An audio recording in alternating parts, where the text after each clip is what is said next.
Merci de nous recevoir de partout. Nous émettons de Kambali. Voici un nouveau journal.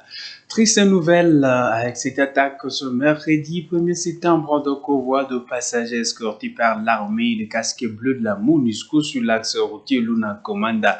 Nous sommes dans le territoire du Roumou. Les bilans provisoires de cette nouvelle attaque attribuée à l'ADF fait état de 16 véhicules, dont 14 voitures et 2 camions incendiés. Plus de 80 personnes, essentiellement de passagers de ces véhicules, ont été amenés en brousse.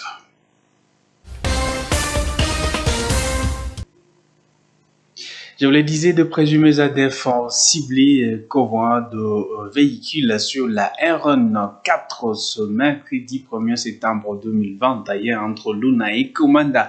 C'est un territoire de Roumou de la province de l'Ituri. Les bilans provisoires de cette attaque ont fait état de 16 véhicules, dont 14 voitures et 2 camions incendiés, ainsi que plus de 80 personnes, essentiellement des passagers de ces véhicules, qui ont été amenés en brousse.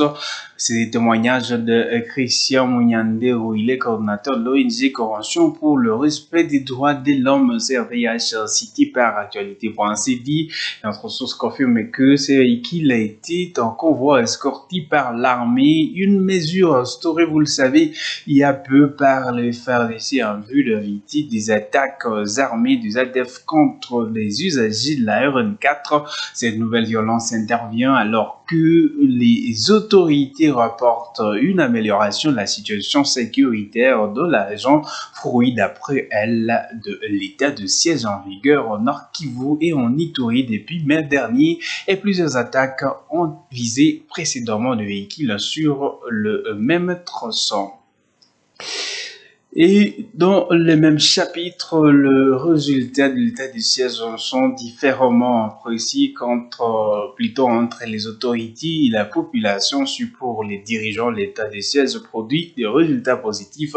Pour les habitants, la situation s'empire davantage sur le terrain. Pour les politologues Kaindo Mouissi Augustin, que nous avons interrogé au lendemain de la 7e prorogation de l'état du siège au Nord Kivu et en Ituri, les autorités devraient faire un diagnostic sérieux avant de proroger une nouvelle fois. Francine Moussoa l'a rencontré pour vous. Suivez. Les évaluations qui sont faites au niveau des officiels à Kinshasa ne correspondent pas aux évaluations qui sont faites par les acteurs sociaux, les acteurs politiques et les acteurs sociaux à la base, à telle enseigne que les acteurs sociaux et politiques à la base continue à dire qu'il y a des massacres, que les sécurités continuent à se porter bien. Ce qui n'est pas le même discours au niveau des officiels qui disent qu'on a en fait réduit sensiblement la capacité de nuisance des groupes armés étrangers, nationaux qui opèrent au Nord Kivu, mais aussi en Ituri. Et donc là, il subsiste un problème, une même politique publique, mais avec plusieurs regards.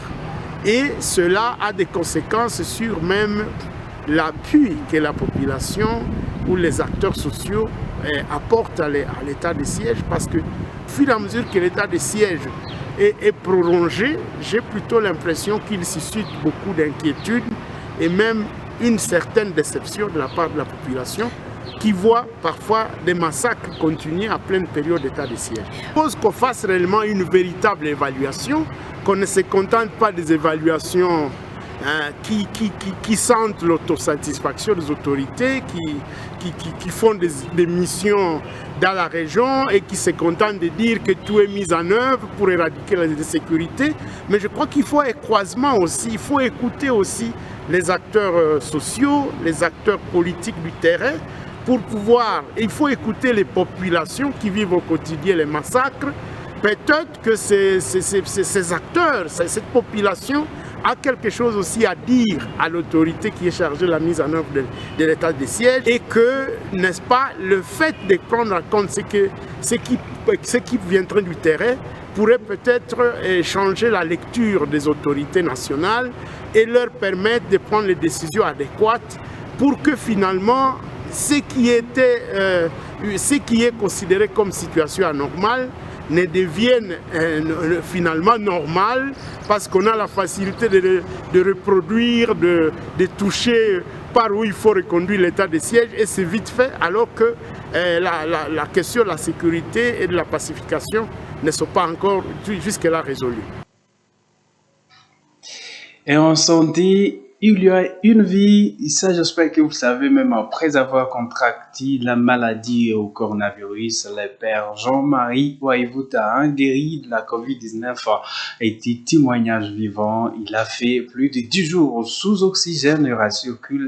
Il rassure plutôt de la bonne prise en charge médicale, psychologique, alimentaire et spirituelle dont il a été bénéficiaire. Ainsi, il appelle la population à se méfier de toutes les rumeurs concernant cette maladie. Souvent, son témoignage dans ce propos recueilli par Roland Kekimoa. Je suis parmi les gens qui s'en ont sortis guéris. D'abord, là où j'ai été hospitalisé, j'étais dans le centre de traitement Covid à l'hôpital général de référence de Béni.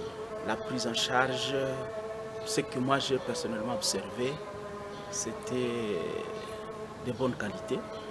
Surtout, il y a la prise en charge médicale. Les médecins nous ont vraiment entourés de toutes les sollicitudes possibles pour obtenir un bon résultat, notamment la guérison. Il y a aussi, pour un malade de Covid, ce qui est très important, ce n'est pas seulement le médical, mais il y a aussi une prise en charge alimentaire. Ça aussi, personnellement, j'ai eu un soutien alimentaire qui était de qualité, parce qu'on devait manger en qualité pour booster l'immunité, mon immunité personnelle.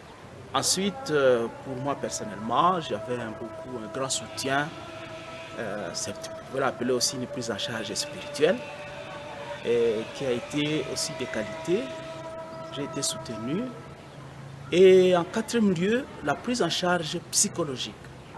Justement, à l'hôpital général de Béni, le centre de traitement, on a disponibilisé un psychologue qui passait de temps en temps pour venir évaluer mon niveau de traumatisme et me détraumatiser pour que la situation soit bien accepté, tenable, puis sans trop de casse. Et l'ancien Premier ministre Matata Aponyo Augustin a saisi la Cour constitutionnelle en inconstitutionnalité dont la décision du bureau, plutôt contre la décision du bureau du Sénat qui a lévi ses immunités parlementaires et autorisé des poursuites à son encontre pour détournement présumé des deniers publics. Cette action tend à voir la décision prise le 5 juillet dernier par le bureau du Sénat être annulée à cause de violations manifestes de la Constitution. À croire cette requête signée le 30 août 2021 et réceptionnée le lendemain au greffe de la Cour constitutionnelle, Matata Aponyo justifie la recevabilité de son action, notamment par l'intérêt d'annuler la décision du bureau du Sénat à cause de ses nombreuses irrégularités et aussi par la décision de la Cour constitutionnelle à statuer sur des compétences des organes délibérants qui violent les droits fondamentaux des individus. Matata Aponyo a donc dénoncé plusieurs irrégularités. Il a donc dénoncé plusieurs irrégularités et soutenu que la Cour constitutionnelle était incompétente pour juger les sénateurs et les procureurs généraux. Après, la Cour constitutionnelle devrait donc plutôt s'adresser à obtenir plutôt adresser une requête pour fin d'obtenir l'autorisation de poursuite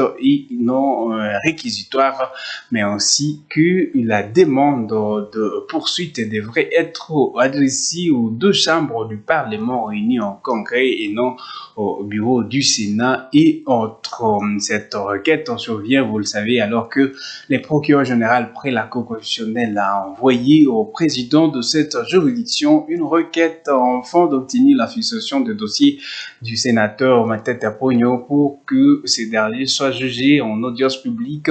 Le fait concernant les détournements alors de fonds destinés au projet du parc agro-industriel de Bukangalonzo, alors que l'autorisation avait été accordée pour un autre fait, celui de l'indemnisation des victimes de la zaïrianisation.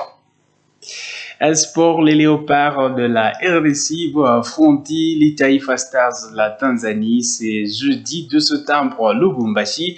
C'est en marge de la première journée des éliminatoires de la Coupe du Monde Qatar 2022. Une phase lancée en vue de la qualification au prochain tour de barrage dans cette compétition. C'est un match donc historique pour la RDC qui n'a gagné qu'une seule fois face à la Tanzanie contre 3 défaites sur les 5 dernières rencontres. Joël Tali.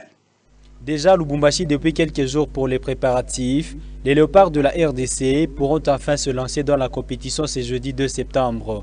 Un match très important pour les léopards et surtout pour leur sélectionneur Hector Cooper qui dirigera son premier match officiel sous la nouvelle couleur. Récemment nommé à la tête de l'équipe nationale de la RDC en remplacement de Christian Sengi Biembe, la mission principale des Cooper est de qualifier la RDC au mondial prochain. Mais avant tout, le commencement. Ce premier test intervient ce jeudi 2 septembre contre la Tanzanie. Entre les deux nations, c'est 5 matchs amicaux disputés. La RDC n'a réussi à gagner la Tanzanie qu'une seule fois pour 2 matchs nuls. Les Congolais ont déjà perdu 3 fois. Ce sera donc la première rencontre officielle entre les deux nations. Hector Cooper a déjà tout son groupe au complet, à l'exception de Nisken Skebano qui rejoindra le groupe à Cotonou le 6 septembre prochain pour préparer la deuxième journée prévue contre le Bénin. Et à prélude de cette rencontre, Hector Cooper et Marcel Tisserand, respectivement coach et capitaine des Léopards de la RDC, étaient devant la presse pour la conférence d'avant-match. C'était ce mercredi 1er septembre à Lubumbashi. Les coachs argentins des Léopards s'est dit optimistes quant à la rencontre de ce jeudi 2 septembre. Ils rassurent le public au sujet de la forme de son effectif. Et pour sa part, Marcel Tisserand, capitaine de la sélection, promet donc que lui et ses coéquipiers vont se battre pour décrocher ces 3 premiers points. Suivez-le. Hay una cosa que tienen todos los jugadores del país. Y hay hecho es que tú la región de todas las selecciones de selección du monde. Esa pasión y ese amor por su país. Vraiment, la passion de leur pays et dans tout. Yo no tengo ninguna duda. Et moi, je m'en doute pas. Que todos los que estamos hoy que tous les joueurs qui sont ici avec moi avec concentration. Me gustaría tener tiempo. J'aimerais avoir plus de temps. Para darme cuenta si alguien me lo tiene. Sí. Pour pouvoir y a certains gens qui sont pas là pour notre pays. Je suis très convaincu. En este poco tiempo que hemos estado, dans ce temps, puede ser más allá de la confianza del Congo. Yo sé que el Congo ha habido un buen résultat auparavant. Para mañana, el próximo partido, le match de Guinée, le prochain match, tenemos confianza en ellos. Y je suis très confiant, j'ai beaucoup confiance en ces joueurs-là. Y además de la confianza, tenemos una responsabilidad mutua. Et aussi, en partant de la confiance, on a des responsabilités.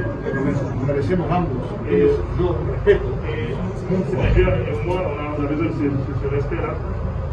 Porque yo, como le dije un día en la charla, como je les ai dit lors de notre... Si no están dispuestos, une réunion partie. Si no van a perder el tiempo. Si, je les ai dit, s'ils ne sont pas prêts, qu'ils ne vont pas perdre le temps. Y eso por lo menos hoy está. Et au jour d'aujourd'hui, il y a ça. C'est passé à France-Suisse, c'est du passé.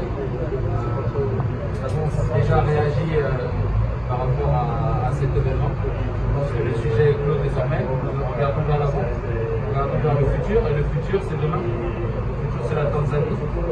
C'est demain, ça va arriver très vite. Donc nous sommes prêts à préparer ce match-là. C'est le sujet le plus important à aborder. Pour chuter, sachez que la FECOFA a enfin décidé de répondre favorablement à l'exigence des équipes engagées à la Lina Foot. Et là, donc, dans sa correspondance du 30 dernier, demandé à la commission de gestion de la LINAFOOT d'organiser l'Assemblée générale extraordinaire du comité de gestion de cette entité. Cette correspondance tenant lieu de repose aux dirigeants de club de la FECOFA a donc décidé que l'Assemblée générale élective du comité de gestion de la LINAFOOT aura lieu à date du 23 octobre prochain. Ça sera sous la supervision du comité exécutif de la FECOFA. Voilà tout pour cette édition du journal. Merci à vous tous de l'avoir regardé. À très bientôt.